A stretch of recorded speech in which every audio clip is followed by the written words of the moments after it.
Os mortos em locais e datas diferentes, mas com uma coisa em comum. Segundo testemunhas, os espíritos das 3 vítimas vão se comunicar com os vivos.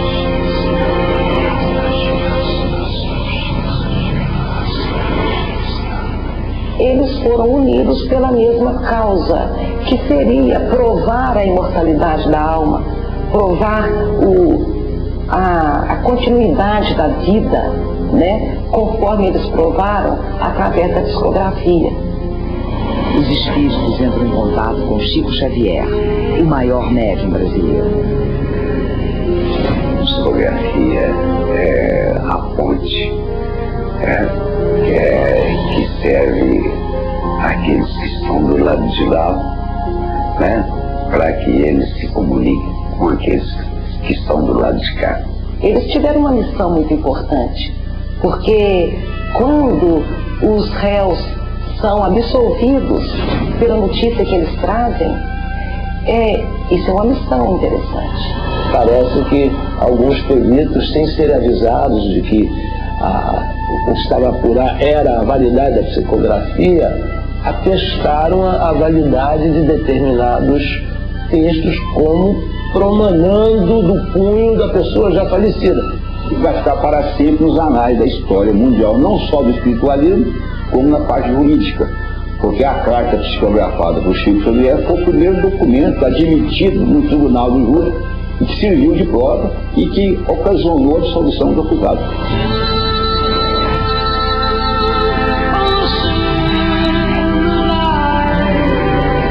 Um dia vamos saber pedir desculpas por palavras, atitudes e pensares.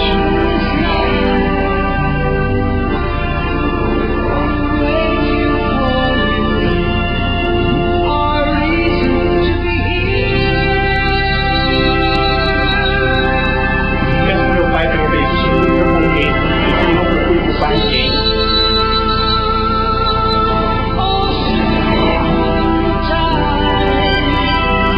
Pedi a Deus que não me deixasse morrer de pensar em enfermidade.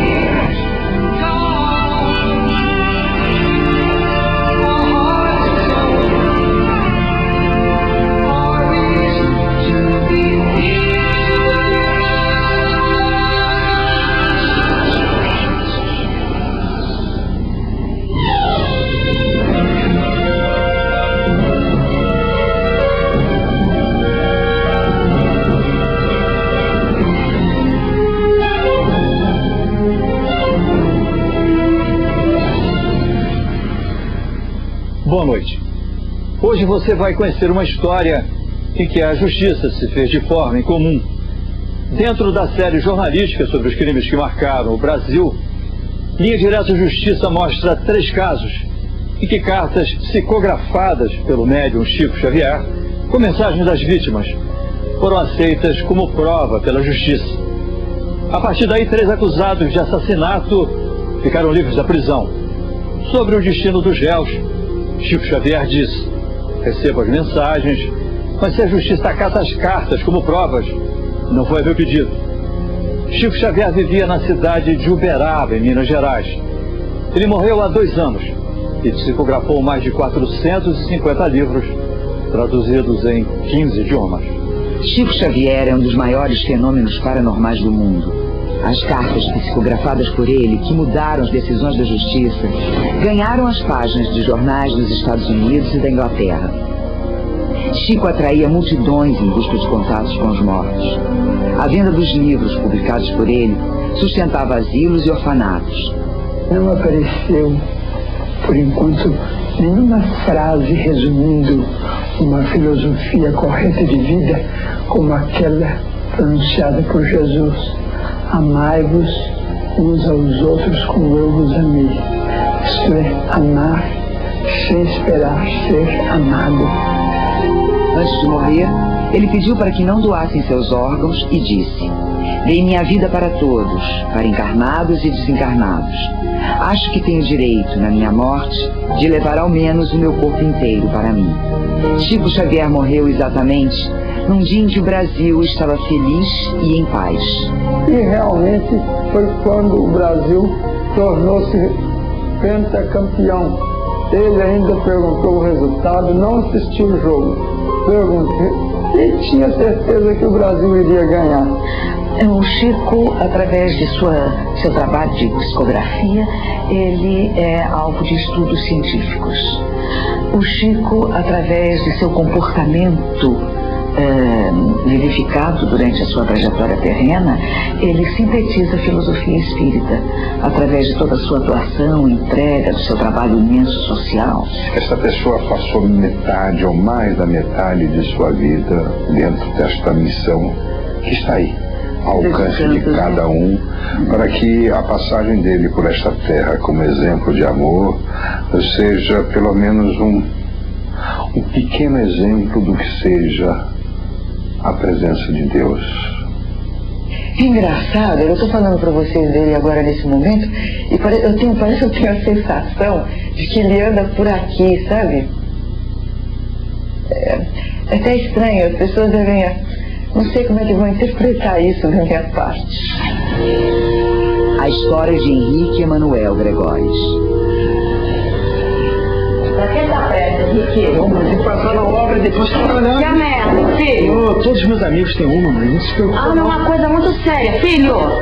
Mãe, seu filho satisfaz. Se preocupa. O espírito do seu pai já te propôs várias oportunidades. Deixa não abusa. Henrique, como quase todo jovem goiano, tem uma mania perigosa. Sempre anda armado.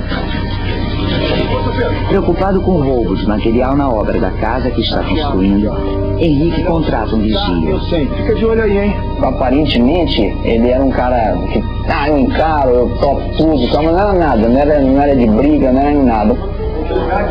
Dias depois, Henrique é apresentado a um empresário. Henrique. Ô, João, se apresentar João França. Como vai? João Batista França. Muito prazer, Henrique Gregóris. É uma pessoa mais velha, agradável, uma pessoa muito agradável, que a gente gostava, né? Mas o Henrique teve contato com ele, assim, pouquíssimas vezes. A semana tá puxada lá pra... Apesar da diferença de idade, Henrique e França se dão bem. Tem uma vida mais ou menos. Agora você, como é que um cara casado com você consegue ter uma vida como essa? Eu sou casado, mas eu não sou castrado, né? Henrique, eu não entendo você, rapaz. O cara é tão novo, assim, cheio de preocupação. Eu quero melhor pra minha família. Agora essa obra lá em casa tá me dando uma dor de cabeça. Fico com medo de ser roubado. Ué, você não contratou um vigia? Contratei, dei até minha arma pra ele. Você não consegue um revólver, não? Um revólver? Pode deixar. Deixa que eu te arranjo. Em 10 de fevereiro de 1976, Henrique e o amigo combinaram de fazer um programa com 2 mulheres. O amigo João Pontes também é chamado para o programa. Você não quer vir com a gente, João? A Taninha arranja mais uma mesa. Formou 4 horas da tarde. Hoje não vai dar mesmo. Ele recusa o convite. É uma pena, mas hoje não vai dar. Tinha uma boate em Goiânia que eu não me recordo o nome. Eles traziam umas bailarinas e aproveitavam e relacionavam com a gente era moleque, ficava encantado com aquilo, né? Henrique, França e as 2 mulheres se divertem no motel. Ele é muito rico, aí. Não, né, Henrique? Não, mas eu só quero um beijo. Ih, que bicho aí o França, essa tua rainha não tá com nada. Eu vou fazer a revolução. Eu vou trocar essa rainha aqui por essa generosidade. Para fazer uma revolução, a gente precisa de uma arma, né? Me lembra, ó, você me prometeu uma arma. Cadê minha arma? É prometido? Prometi. Bom, tá lá no carro. Tá lá pegado. Vai lá pegar. Não, gente, peraí. Deixa esse negócio de arma pra lá, vem cá. Ó, a Taninha tá certa. A gente vai fazer um show especial pra você. Nada disso, eu vou fazer o que a gente quiser. Você vai pegar a arma, Fran. Pensa aí. Saiu, pegou, entrou no quarto com a arma, já tinha bebido um pouco, né, bastante, e tirou as balas da arma e Pô, tá aqui a arma. Oi,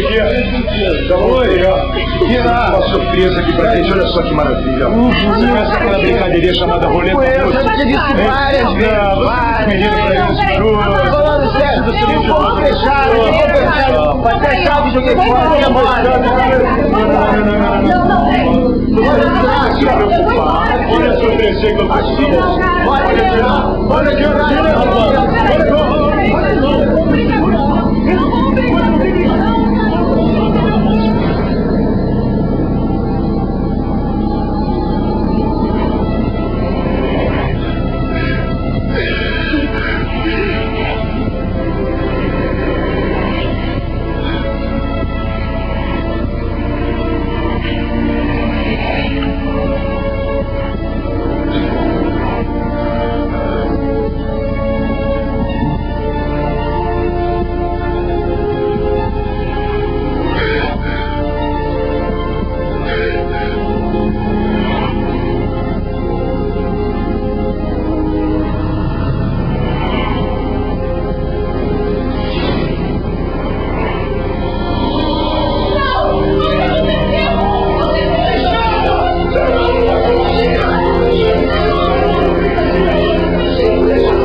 só escorregou na cama, foi aquele alvoroço lá na hora, e correram com ele para o hospital e quando ele veio falecer.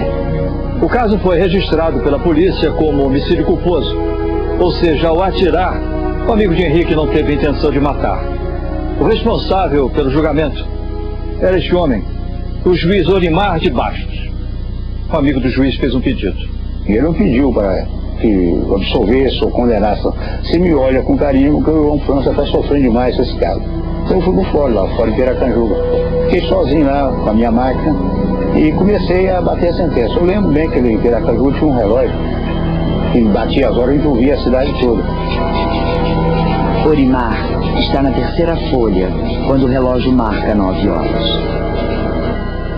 A partir desse instante, algo estranho acontece.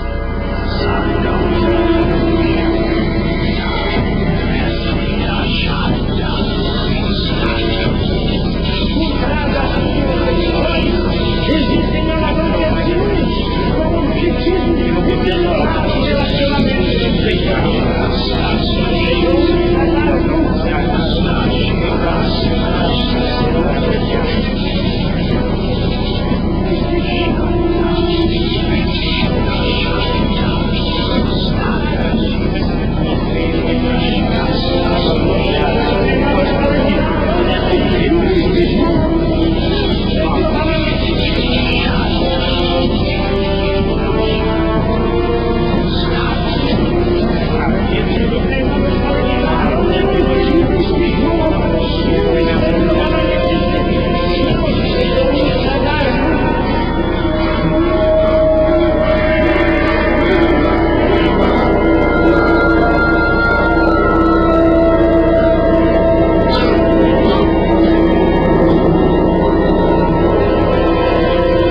Durante 3 horas, Olimar escreve e não se recorda de nada.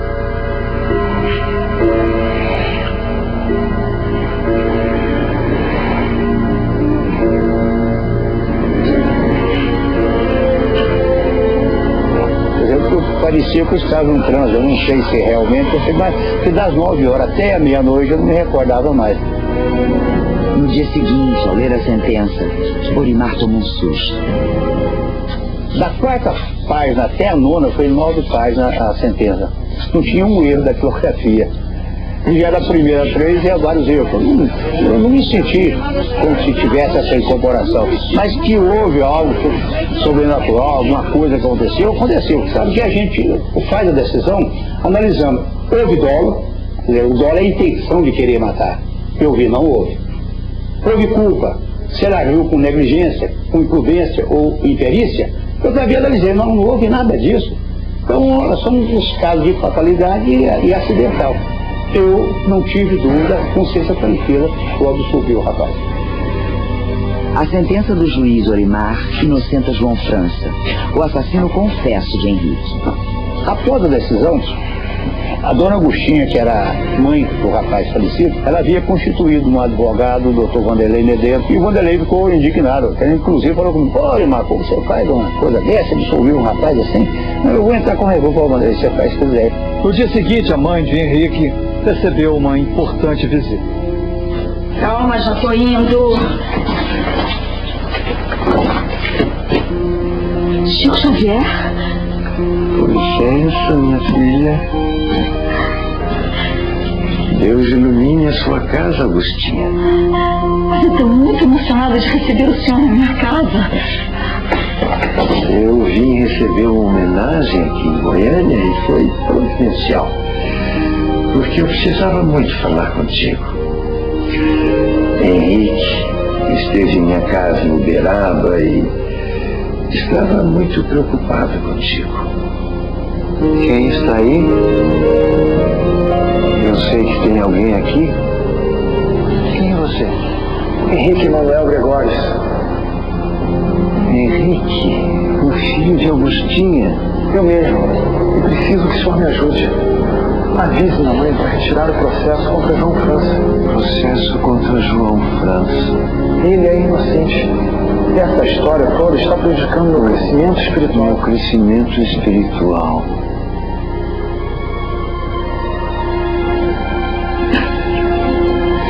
Aí ela foi atrás do Vanderlei, eu quero que você não para com o processo. Agostinho, eu já entrei com recurso, não, então você dá um jeito de acabar com esse recurso. O recurso foi retirado e João França, o assassino confesso de Henrique, foi definitivamente considerado pela justiça inocente. Tempos depois, Henrique se manifesta através de carta e agradece à mãe, que atendeu ao seu pedido.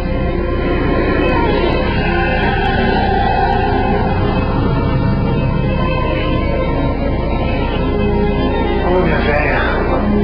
Sou eu que peço que me esquente a cabeça. Tudo passou. Obrigado por seu esforço de não guardar sentimento. Realmente seu filho estava brincando com a vida. Eu não tinha ideia de que o final seria aquele. Foi uma zebra assim tamanho que me surpreendeu. Mais demais do cenário. Ô mãe, não culpa ninguém. Eu agradeço o seu pedido ao nosso advogado, o doutor Vanderlei. E peço que transmita aos nossos, principalmente ao nosso Mário, o amor e respeito que me deram a paz. Quanto a essa parte dessa psicografia, eu acho que ele exatamente o que o Henrique pediria. Porque o que aconteceu foi exatamente isso, ele sabe que foi uma fatalidade e ele jamais queria que alguém pagasse com uma coisa que foi uma irresponsabilidade dos dois, mas que não era o caso de você prosseguir com o processo. A história de Maurício Garcês Henrique.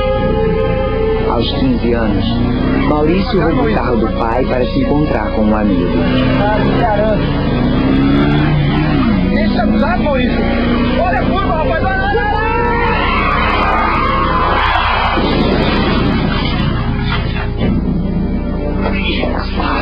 Você podia ter morrido, você matava bem, né? Papai, o senhor tá certo. Não é por causa do carro, não, mas eu tô cansado dessas duas molecadas. Você vai pra casa da sua tia, tá bom? Calma, pai, calma. Na época o pai brigou com ele, ele saiu de casa, foi pra casa da tia dele. Aí foi quando aconteceu. Madrugada de 8 de maio de 1900. Cara, não. Maurício sai de uma festa com um amigo, José Divino. José? Você acredita em disco voador? Sei lá, acho que não. O que você acha que tem lá em cima? Estrelas, cometas, essas coisas. Só? Você acha pouco? Não, é que... Você acha que os espíritos ficam lá em cima olhando pra gente? E papo bravo, Maurício. Acho melhor a gente ir pra casa dormir. Aliás, se você quiser ir pra aula amanhã, não passa lá em casa não, que eu não vou, viu? Me ajuda aí. Segura aqui, Franca. Quando foi no outro dia cedo, no sábado, você chegou cedo em casa pra aula. Eu falei, não vou pra aula não. E ele tava muito triste com essa situação com o pai, né? Porque ele tá fora de casa, o pai brigado com ele. E eu lembro direitinho das que ele tava adivinhando. Maurício e Divino ouvem música e conversam na dispensa. Sabe, Zé, quem diz que eu me arrependo de ter nascido. Que isso, rapaz, que besteira. Daqui um dia teu pai vai estar numa boa com você de novo. Sei não. Ele ficou muito magoado. Isso passa. Esquece. Maurício, vamos ter uma festa pra gente ir, cara. E eu tô sabendo que a Erika vai estar lá. Jura? Uhum. Rapaz, você é até nervoso. Dá um cigarro, Zé. Eu preciso de um cigarro. Não, eu não tenho não, cara. O meu acabou. O jeito vai ser atacar a pasta do Velho Matias, né? Tem sempre um cigarro aqui dentro. Achou? Não. Mas deixei isso aqui. Ainda funcionou, Maurício. Agora você vai ter que me dar um cigarro, ou então eu te mato. Para com isso, Maurício. A gente se encontra no além. Eu não tô achando a menor graça. E meu pai não gosta que mexa nas coisas dele. Dá isso aqui que eu vou guardar. Dei. Vou pedir um cigarro pra sua mãe. Aí eu saí pra cozinha, eu tomei o revólver dele pra guardar, só que eu não guardei o revólver.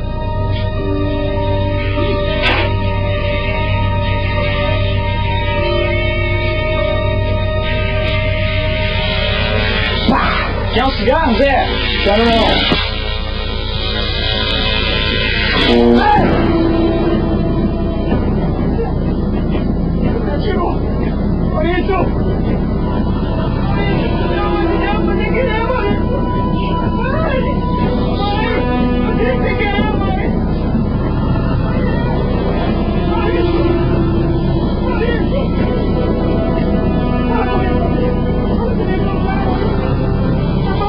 Não, o cigarro foi da boca dele. Ele só pôs a mão aqui, assim, falou, Zé, você me tirou. Maurício já chegou morto ao hospital. O pai de José Divino, que era oficial de justiça, foi quem avisou a família de Maurício. Logo depois ele escondeu o filho para evitar o flagrante. José Divino, assassino confesso, só se apresentou à polícia 4 dias depois. Ele estava vendo preso pelo crime que ele cometeu, porque até então nós achávamos que ele era um criminoso. No próximo bloco. Os pais de Maurício procuram Chico Xavier em busca de consolo e recebem uma mensagem.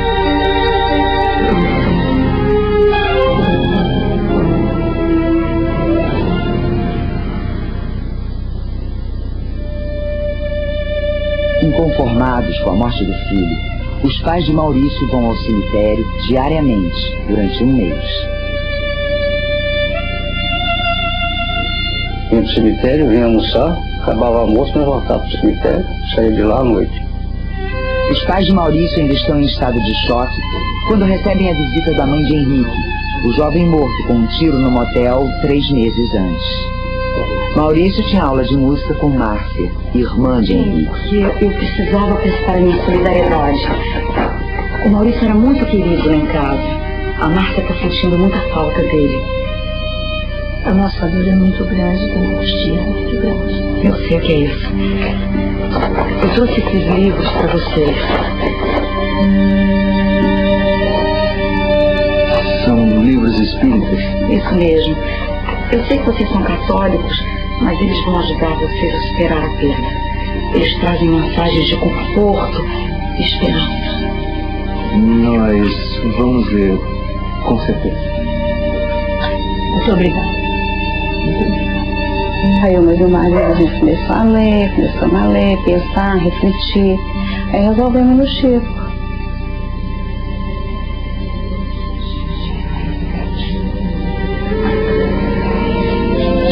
Que foi, minha filha?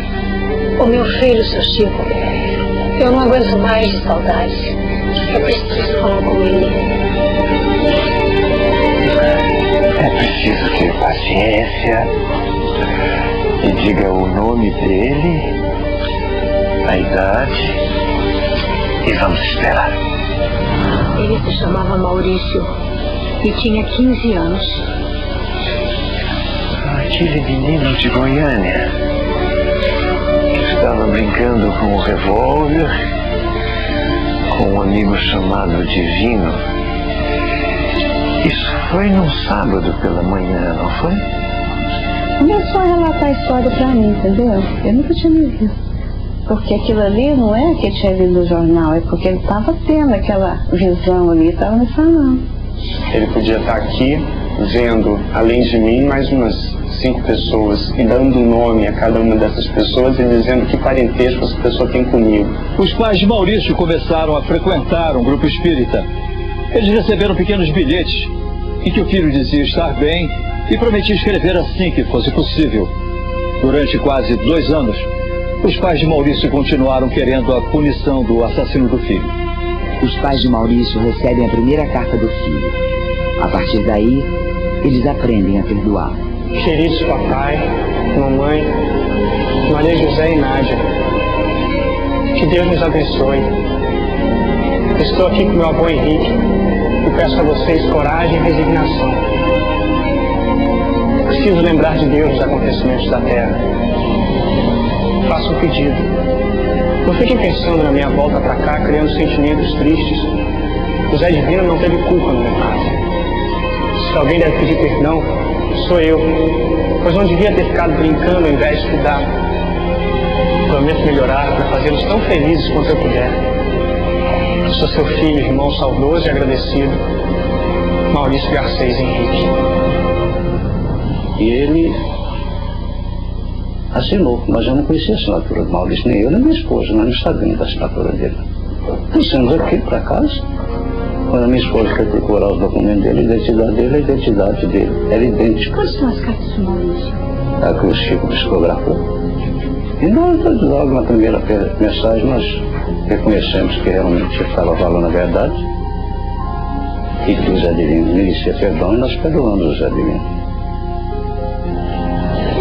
Então até um grafoscopista católico, apostólico, romano, seríssimo, pegou mensagens de Chico, confrontou as assinaturas de mensagens particulares assinadas por Chico com as assinaturas autênticas, originais dos mortos, e chegou no final e falou assim, ó, só posso dizer que essa assinatura é a assinatura do morto.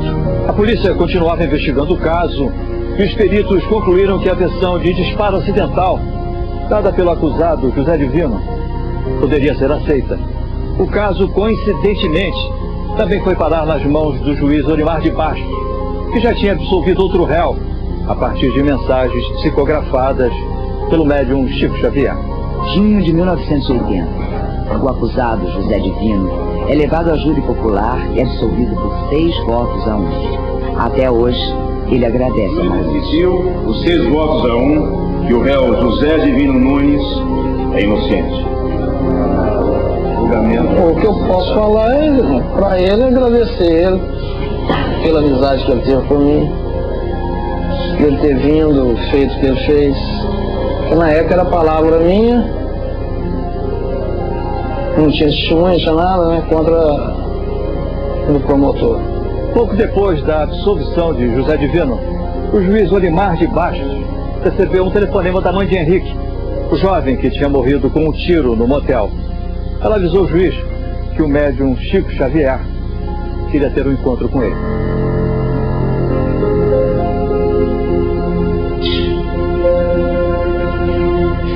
É uma honra muito grande recebê-lo em minha casa, doutor. Não, a honra é minha.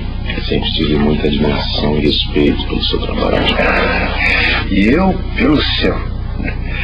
Aliás, foi de grande serventia você ter escutado os nossos amigos desencarnados.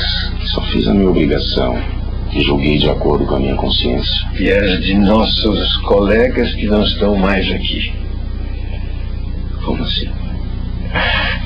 Existem certas coisas difíceis de explicar, doutor. De repente o Chico dá assim uns pés de um transe, né? Ele fecha os olhos, a secretária dele, a dona Zilda, né? Coloca papel na frente e ele com lápis, com a mão assim sobre os olhos, vai escrevendo. Meu prezado Orimarcos, Deus te ilumine. Não estranhe as decisões que você tomou. Por trás das suas decisões, existem alavancas de luz com o objetivo de melhorar o relacionamento das pessoas. O julgamento do caso do jovem Maurício foi visto com o objetivo de se revelar novos tempos que vão trazer as verdades simples da vida. Que Deus o abençoe e fortaleça, conduza e inspire. São os nossos votos. Adalberto Pereira da Silva.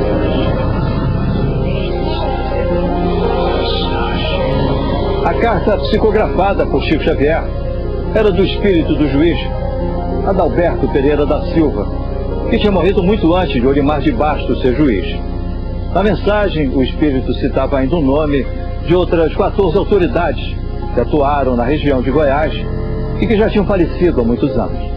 Daí eu saí de lá completamente com a consciência de que realmente existe algo transcendental desse mundo. A absolvição dos acusados das mortes de Henrique Maurício causou muita polêmica e até hoje provoca discussão. Afinal, a justiça deve considerar cartas psicografadas como provas para inocentar acusados de homicídio. Uma carta psicografada não demonstra um fato.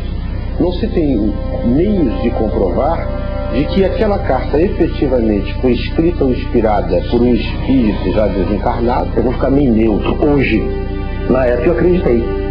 Eu confiei naquela carta que ela pesou na absolvição do réu. É absolutamente impensável colocar isso como uma prova do ponto de vista jurídico. Não é, porque realmente para acreditar nisso você tem que ter uma fé. Se a ciência não provou o materialismo, a hipótese espiritualista é viável.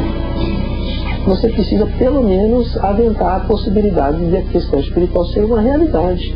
A justiça não pode aceitar e muito menos basear suas decisões em elementos, em provas, vamos dizer assim, de natureza sobrenatural. Se essas mensagens têm comparecido como peça para a defesa de alguém, não é a meu pedido e nem por interferência minha, porque eu respeito as pessoas e respeito os espíritos que se comunicam com muita veneração pelo intercâmbio espiritual.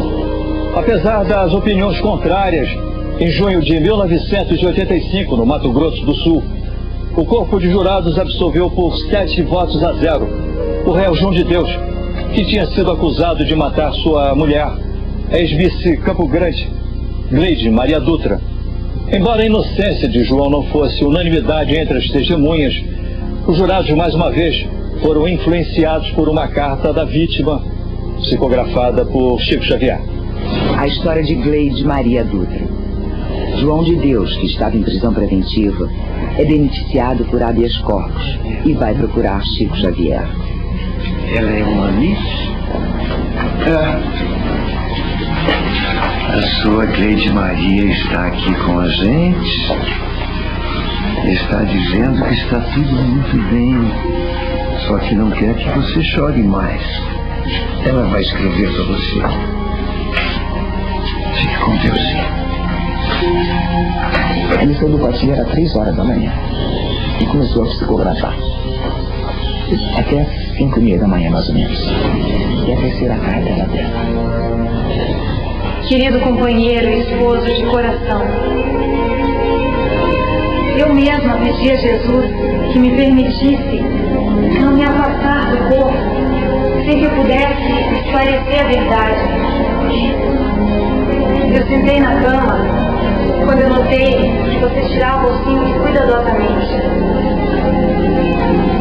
Nem eu e nem você sabemos explicar como o revólver foi acionado e a bala atingiu a minha garganta. É difícil dizer para você que não ajudou. Ajudou sim. Porque a própria família dela aceitou as mensagens. São verdadeiras. 5 anos depois, João foi novamente levado a julgamento e condenado apenas a 1 ano e meio de prisão por homicídio culposo. Ou seja, a justiça entendeu que ele não teve intenção de matar. Mas o crime já tinha sido prescrito e ele ganhou a liberdade. Hoje, João de Deus está casado e prestou uma homenagem à ex-mulher que morreu assassinada. Deu à filha o nome de Gleide. Francisco Xavier, pessoa de muito pura intenção e até ingênuo, a meu ver, foi por defesa, por amor à doutrina que ele tinha, levado a crer na veracidade daquelas mensagens. Mas, na minha visão, eram falsas, eram inspirações. O Chico ele falava sempre que todo médium é falível, todo médium erra muito. Você tem que saber muito bem como é que aquela mensagem chegou até aquele médium, o que foi dito pela família antes, aquele médium, até essa mensagem ser escrita. Nós queremos saber a sua opinião. Afinal, a justiça deve considerar cartas psicografadas para inocentar acusados de um crime. Se a resposta for sim, tecle na opção 1. Se a resposta for não, marque a opção 2. Entre no site www.globo.com/linha direta e dê sua opinião. Em instantes. Artistas contam suas experiências com Chico Xavier e uma imagem impressionante vista pouco antes da morte do médium.